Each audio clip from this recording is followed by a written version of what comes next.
Hello friends, आप सभी का वेलकम है ऑपरेटिंग सिस्टम के पार्ट 3 वीडियो में। पार्ट 2 वीडियो में हम लोगों ने जाना था कि ऑपरेटिंग सिस्टम का हिस्ट्री क्या है। आज के इस वीडियो में हम लोग जानेंगे कि ऑपरेटिंग सिस्टम के टाइप्स क्या हैं और साथ ही साथ हम लोग ये भी जानेंगे कि ऑपरेटिंग सिस्टम की विशेषताएं क्या हैं। बात करें पार्ट 2 वीडियो की, तो उसके अंतर्गत हम लोगों ने देखा था कि 20वीं सेंचुरी के मध्य में कंप्यूटर के आर्किटेक्चर में काफी चेंजेस आए थे, उसका डेवलप हुआ था, जिसके कारण से ऑपरेटिंग सिस्टम में भी एवोल्यूशन आया था। तो उस वक्त से लेकर आज तक भी अभी कंप्यूटर के आर्किटेक्चर भी चेंजेस होते हैं, चेंजेस किए जाते हैं और उसको और भी डेवलप किया जाता है जरूरत के अनुसार से। उसी तरह से ऑपरेटिंग सिस्टम भी उसके जरूरत के अनुसार से डेवलप किया जाता है, बनाए जाते हैं। तो अभी फिलहाल की बात करें तो मार्केट में बहुत सारे ऑपरेटिंग सिस्टम अवेलेबल हैं, बट उन सब के बारे में हम लोग बात नहीं करेंगे। जो फेमस है, प्रचलित है, उसके बारे में, उस ऑपरेटिंग सिस्टम के बारे में हम लोग जानेंगे इस वीडियो के अंतर्गत। तो सबसे पहले बात करें तो वो है मल्टी यूजर ऑपरेटिंग सिस्टम। अब जानते हैं मल्टी यूजर ऑपरेटिंग सिस्टम का definition. Multi user operating system वह एक ऐसा ऑपरेटिंग सिस्टम है जिसके मदद से एक समय में बहुत सारे यूजर्स एक ही ऑपरेटिंग सिस्टम को यूज कर सकते हैं। जैसे आप इस पिक्चर में देख सकते हैं, एक ऑपरेटिंग सिस्टम है, इसको अलग अलग कंप्यूटर से यूज किया जा सकता है और एक समय में सैकड़ों यूजर्स यूज कर सकते हैं एक ही ऑपरेटिंग सिस्टम को। तो ये होता है मल्टी यूजर ऑपरेटिंग सिस्टम। इसके एग्जांपल्स आप यहां पर देख सकते हैं, जैसे विंडो एनटी, विंडो विस्टा और विंडो एक्सपी। बात करते हैं दूसरे ऑपरेटिंग सिस्टम की, तो वो है single user operating system. Single user operating system क्या होता है? ये सेम टू सेम विपरीत होता है मल्टी यूजर ऑपरेटिंग सिस्टम की। वो क्या करता है कि बहुत सारे यूजर्स को प्रोवाइड कराता है इंटरफेस यूज करने का, बट ये क्या करता है कि सिंगल यूजर को इंटरफेस प्रोवाइड कराता है यूज करने के लिए। मतलब ये वैसा ऑपरेटिंग सिस्टम जिसको केवल एक ही यूजर यूज कर सकता है, उसको हम लोग क्या बोलते हैं? Single user operating system. इसके अंतर्गत एग्जांपल्स आएंगे जैसे कि MS DOS हो गया, लिनक्स हो गया और साथ में विंडोज भी आ जाएंगे, ठीक है। या फिर इसका एक और एग्जांपल हो सकता है एंड्रॉयड है। एंड्रॉयड ये भी एक सिंगल यूजर ऑपरेटिंग सिस्टम का एग्जांपल है। Multitasking operating system. Multitasking operating system क्या होता है? तो ये काफी सिंपल सा होता है, वैसा ऑपरेटिंग सिस्टम जो एक समय में बहुत सारे टास्क को परफॉर्म करने की सुविधा प्रदान करता है, उसी को क्या बोलते हैं? Multitasking operating system. मल्टीटास्किंग और मल्टी यूजर ऑपरेटिंग सिस्टम है तो इसमें लिटिल डिफरेंस है। देखो, वो क्या करता है कि बहुत सारे यूजर्स को कार्य करने को प्रोवाइड कराता है या फिर यूज करने का यूजर इंटरफेस प्रोवाइड कराता है, बट ये क्या करता है कि एक समय में बहुत सारे टास्क को परफॉर्म करने का कार्य सुविधा प्रदान करता है। टास्क मतलब यानी काम।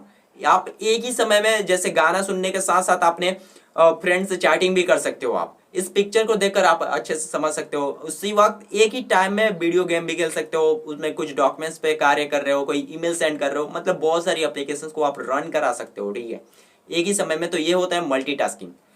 अब ये जो चीज रैम और CPU पर डिपेंड कर सकता है कि उस वक्त आपके कंप्यूटर पे कितने एप्लीकेशन रन हो पा रहे हैं और वो कितने अच्छे रूप से उसको हैंडल कर पा रहा है आपका CPU और रैम।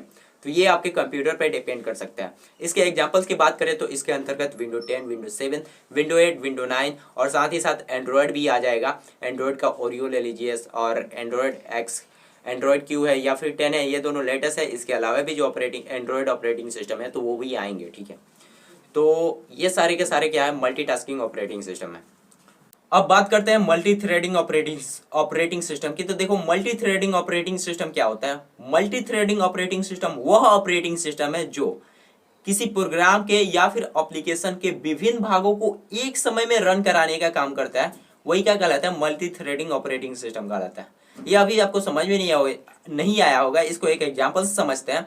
तो देखिए, यदि आप PUBG खेलते हैं तो उसमें क्या होता है कि आपको छोड़कर और 99 प्लेयर्स होते हैं। कोई पुचुंकी उतरता है तो कोई कहीं और उतरता है, ठीक है। तो यहां पर क्या होता है कि आपके साथ साथ और 99 प्लेयर्स एक ही समय में बहुत सारे प्लेयर्स आपके साथ खेल रहे होते हैं, रन कर रहे होते हैं आपके फोन में। और साथ ही साथ यही नहीं, आपके पास AK-47 होता है, मेडिकिट्स होता है, बहुत सारे इक्विपमेंट्स होते हैं। ये सारी चीजें आपके उसी वक्त रहता है और ये सारी भी चीजें काम करती है। आप गोली मारते हो, वो भी गोली मारता है आपको, ठीक है। तो ये सारी चीजें हो रही होती है वहां पर। तो ये सारा चीज क्या होता है? एक ही वक्त रन करता है और मैं आपको और चीजें बता दूं एक और साथ साथ वहां पर गाड़ियां भी होती हैं, बाइक होता है, जीप होती है, तो ये सारी चीजें उसी वक्त रन करती हैं। बहुत सारे लोग उस वक्त आपके सामने से, जैसे रियल चीजें घटना घटती है तो उस तरह से उसमें भी घटता है।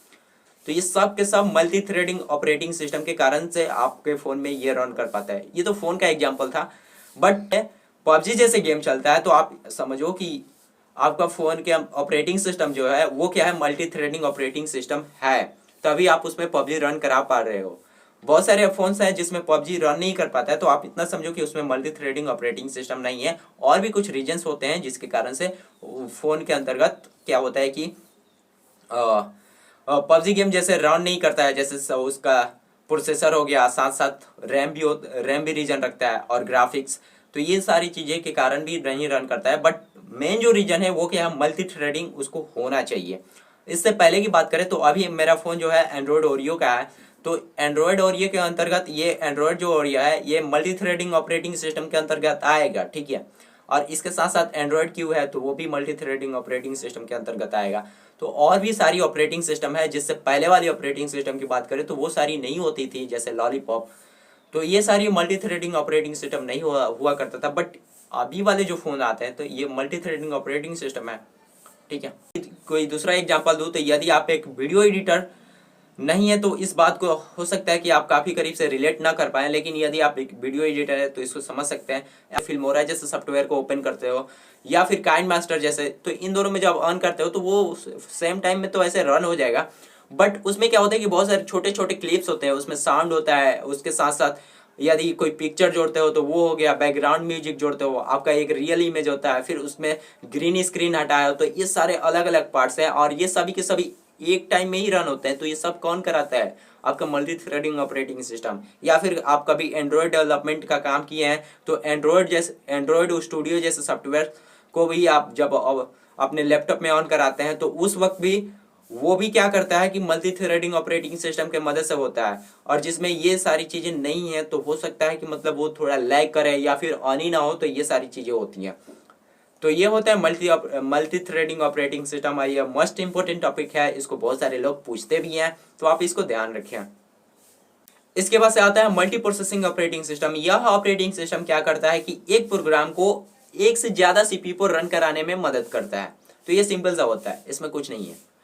तो अब बात करते हैं सबसे last real time operating system की। तो ये ऑपरेटिंग सिस्टम क्या होता है, वैसा ऑपरेटिंग सिस्टम है जो यूजर द्वारा दिए गए इनपुट पर तुरंत एक्शन लेता है, तो उसी को क्या बोलते हैं, रियल टाइम ऑपरेटिंग सिस्टम। इसको शॉर्ट में RTOS बोलते हैं। ये नाम काफी फेमस है और बहुत से लोग आपसे पूछ भी लेते हैं कि निम्नलिखित में से, या फिर एग्जाम में पूछ लिया जाता है कि निम्नलिखित में से कौन एक RTOS का एग्जाम्पल है। तो इसका सबसे अच्छा और फेमस एग्जाम्पल जो है विंडो है।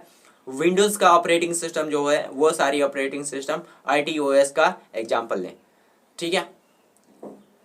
तो फ्रेंड्स ये था टाइप्स ऑफ ऑपरेटिंग सिस्टम। अब बात करें ऑपरेटिंग सिस्टम की विशेषताएं की। तो देखो ऑपरेटिंग सिस्टम की विशेषताएं क्या है। सबसे पहला ये तो वो प्राइमरी मेमोरी को ट्रैक करता है, जैसे वो कहाँ है और कितना यूज हो रहा है, और साथ ही साथ जब उसको जरूरत लगती है और मेमोरी की तो उसे और मेमोरी भी प्रोवाइड कराता है। दूसरी बात कि ये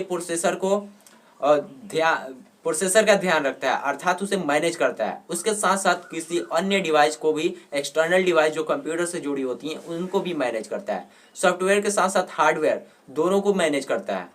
पासवर्ड तथा अन्य तकनीकी सुविधाओं के माध्यम से उसे कंप्यूटर को प्रोटेक्शन प्रोवाइड कराता है। और उसके साथ साथ एक और चीज होता है इसमें, खास बात जो है वो क्या करता है कि जो कंप्यूटर्स में एरर्स आते हैं या फिर कोई गलत चीजें होती हैं, कोई वायरस आता है, तो उन सारे चीजों से ये अवगत कराता है। साथ ही में जो यूजर द्वारा जो कुछ भी इनपुट्स दिया जाता है तो उसको रिकॉर्ड करता है, और रिकॉर्ड करने के साथ साथ उसको रिजल्ट शो कराता है स्क्रीन पर।